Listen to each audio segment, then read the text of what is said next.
Assalamualaikum warahmatullahi wabarakatuh. Selamat datang di channel ini, tempat kita berbagi ilmu dengan mendengarkan kajian-kajian daripada ulama, dengan mendengarkan nasihat-nasihat daripada ulama, agar kita hidup lebih terarah dan berkah. Yang menonton ini jangan lupa klik like, subscribe, dan aktifkan lonceng notifikasi agar tidak ketinggalan video-video berikutnya. InsyaAllah video ini akan selalu memberikan kajian ataupun nasihat-nasihat para ulama agar kita hidup selalu berkah. Wassalamualaikum warahmatullahi wabarakatuh.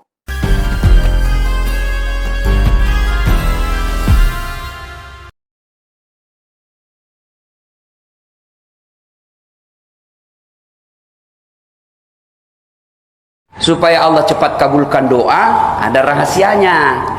Ini ada rahasianya. Kan sama kita Pak, ngirim ke Sulawesi, kan ada caranya. Ada yang paket 1 hari sampai, ada yang paket sudah 3 kali lebaran tidak sampai-sampai. Ya, jadi begini, ada juga caranya. Bagaimana caranya? Saya sampaikan kisah. Ini kisah pernah diceritakan oleh Rasulullah Muhammad SAW kepada Abdullah bin Umar, anak Umar bin Khattab. Rasulullah bercerita bahwa suatu ketika terjadi perjalanan. 3 orang pemuda.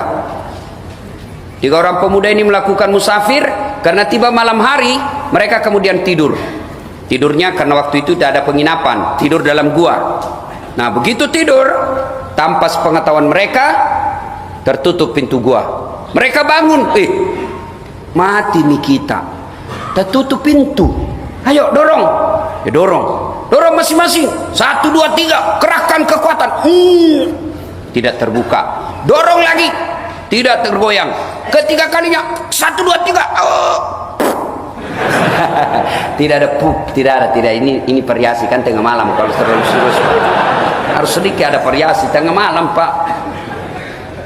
Akhirnya dia berkata, tidak bisa kita keluar ini. Kita sudah ikhtiar, sudah upaya, tidak ada lagi. Kita minta tolong kepada Allah. Ya Allah, saya pernah mempunyai pegawai.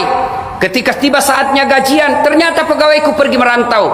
Aku simpan duitnya, aku belikan kambing dari 1 ekor. Kambing hamil, perempuan, betina, hamil, tidak ada suaminya. Namanya kambing. Kambing, hamil, tidak ada suaminya. Kambing. Tapi sekarang banyak juga cewek mau saingan sama kambing. Tidak ada suaminya hamil. Beleng-beleng. Nikah kok baik-baik bos. Sudah. Lalu ketika jumlahnya sudah ratusan ekor, datang yang punya pegawai. Pegawaiku, Tuan mana gajiku? Itu ambil itu kambing 1 lapangan. Maksudnya kambingmu semua itu, ambil itu. Maksudnya apa? Saya pelihara itu uangmu, saya belikan kambing beranak pinak, itu semua kambingmu. Diambil semua kambingnya Pak, tidak satu pun tersisa. Diambil semua. Ini juga kurang ajar, simpan ke 1. Diambil semua. Lalu dia ingat kebaikannya. Ya Allah, apabila memelihara amanah adalah kebaikan di sisimu, saya mohon kepadamu ya Allah, balaslah kebaikanku ini dengan mengabulkan doaku. Bismillahirrahmanirrahim. Dorong. Gerak semua Pak. Alhamdulillah mereka bisa keluar. Setelah keluar sujud syukur, dilanjutkan perjalanan. Nah, apa hikmah dan iktibar pelajaran dari kisah ini? 1, ternyata tidak ada manusia yang tidak ada masalahnya. Ayo, ada enggak di sini manusia yang tidak ada masalahnya? Ada di sini manusia yang tidak ada masalahnya? Ini muka-muka penuh masalah semua saya lihat ini. Ayo, tidak ada orang tidak ada masalahnya. Adik-adik mahasiswa, apa masalahmu dulu waktu kuliah? Saya mau sarjana Ustaz. Sudah sarjana selesai masalahmu? Tidak, saya mau kerja Ustaz. Sudah kerja selesai masalahmu? Tidak, saya mau jadi kepala bagian Ustaz. Sudah jadi kepala bagian selesai masalahmu? Mau jadi kepala dinas dong. Sudah jadi kepala dinas selesai? Tidak, mau jadi sekda. Sudah jadi sekda selesai masalahnya? Tidak, mau jadi bupati. Sudah jadi bupati selesai masalahnya? Mau 2 periode dong. Meskipun keadaan curang. Ayo, tidak ada orang tidak ada masalahnya. Semua orang punya masalah. Adik-adik mahasiswa, apa masalahnya setelah kerja? Mau nikah? Selesai masalahmu setelah nikah? Tidak. Mau punya rumah? Sudah punya rumah, selesai masalahnya? Tidak. Mau punya anak? Sudah punya anak, selesai masalahnya? Mau dua dong, satu laki-laki, satu perempuan. Selesai itu masalahnya? Tidak. Apalagi? Mau punya apa? Mau punya mobil. Sudah punya mobil, selesai masalahnya? Tidak. Langsung jelek lagi dilihat istrinya. Mau kawin lagi. Tidak ada orang tidak ada masalahnya. Ustaz, Bapak kira tidak ada masalahnya Ustaz? Hah? Banyak masalahnya. Mau kawin lagi tapi takut sama istrinya. Bukan saya ya, bukan saya. Saya berani. Ini muka-muka takut sama istri saya. Tidak ada orang tidak ada masalahnya. Apakah gara-gara dosa orang punya masalah? Apa gara-gara amal tidak ada masalah? Kalau gara-gara dosa tidak ada masalah, maka demi Allah, mestinya Rasulullah, manusia mulia, manusia suci, mestinya tidak ada masalahnya. Apa Nabi tidak ada masalah? 6 bulan dalam kandungan sudah wafat bapaknya. Keluar dari kandungan lahir, baru 3 hari sudah diambil ibu susunya. Keluar dari ibu susunya 4 tahun, usia 6 tahun, diambil ibunya, pergi ziarah kubur di desa bernama Afwa, wafat ibunya beliau.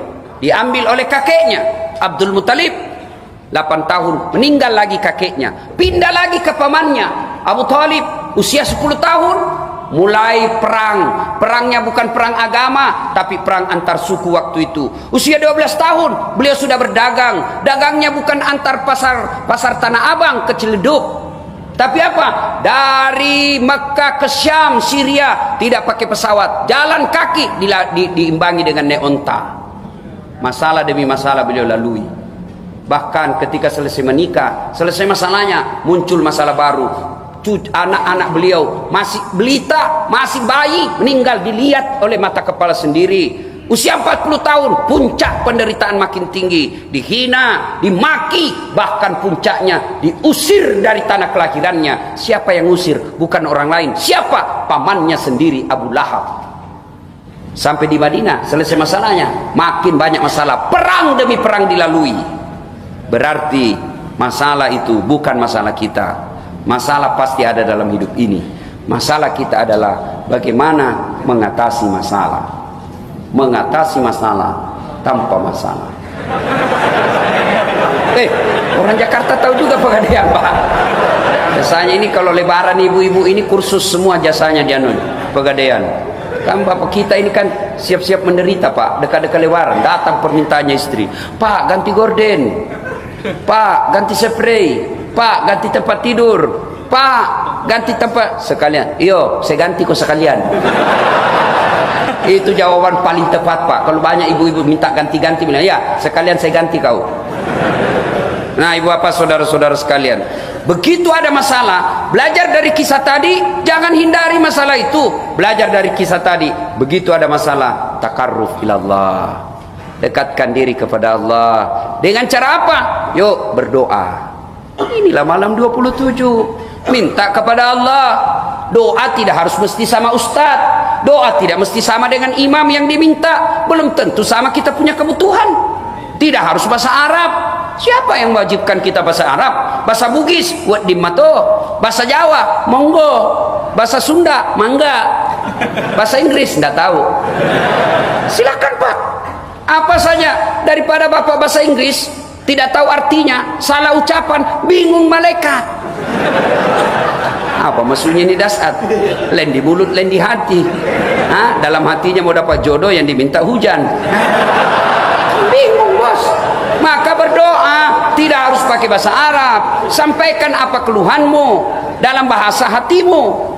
Ya Allah, saya sudah 4 tahun merantau ke Jakarta. Saya capek ngontrak, ya Allah. Rumah kecil begini, bagaimana saya bisa menumpang? Bagaimana saya bisa melayani orang-orang yang datang ke Jakarta, keluarga saya yang datang ke Jakarta? Kalau rumah saya sempit begini, ya Allah, Engkau menganjurkan untuk memuliakan tamu. Tapi bagaimana saya muliakan tamu kalau rumah saya kecil begini? Boleh doa begitu, Pak. Daripada Bapak susun kalimat yang lain di mulut, lain di hati. Minta bahkan boleh paling keringkas. Praktisnya doanya begini, Pak. Ya Allah, Kau sudah tahu apa yang ku mau, kabulkanlah. Paling gampang. Sudah, doa kepada Allah. Ada masalah, doa kepada Allah. Alhamdulillah. Anak-anak milenial sekarang, Pak, rajin berdoa. Mau pergi sekolah, berdoa itu, Pak. Ya Allah, mudah-mudahan perjalanan saya lancar. Sampai di sekolah, doa lagi, Pak. Ya Allah, mudah-mudahan guruku tidak hadir. Datang lagi gurunya, berdoa lagi. Ya Allah, mudah-mudahan guruku cepat keluar. Tapi sayang, di mana dia berdoa? Di status, di Facebooknya. Siapa ajar kau berdoa di Facebook? Sibuknya itu Tuhan mau baca statusmu. Sedikit-sedikit update status. Ibu-ibu ini paling sering. Ya Allah, lindungi suamiku. Pergi lagi suaminya, ya Allah mudahkan rezekiku. Ditelepon suaminya 3 kali tidak dijawab, kesepian banget. Sore tidak dijawab-jawab, langsung lain statusnya, marah dia, apa? Tak kusangka kau begitu.